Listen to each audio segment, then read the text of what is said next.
Okay, so this is a fight that I think is kind of under the radar. You know, a lot of people on TikTok or whatever kind of talk about UFC fights in general when they're talking about matchups. But I think this is a fight that not only is a good matchup, but there's a lot on the line for one of the fighters, I would say.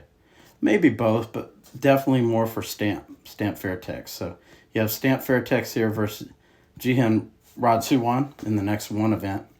And I think if Stamp were to lose this fight, at least for the MMA side of her competition, I think it's going to really set her back. You know, the last fight she had was a title fight with Angela Lee, which she lost. But if she loses this fight, I think it's going to be hard for her to get another title shot in MMA anytime soon.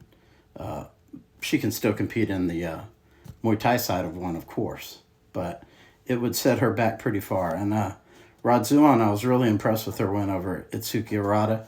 You know, I think she showed a really good wrestling skill, great pacing.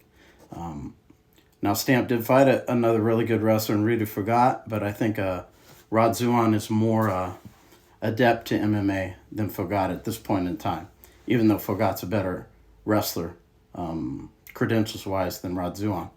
But I was very impressed with her win over Hirata. I think she used her pace, her wrestling against the fence, kind of to shoot for takedown, go up for punches, shoot for takedown, and kind of keep doing that up, down type of pace. And she beat a very good fighter that way. I mean, Hirata's an excellent fighter in her own right, very experienced.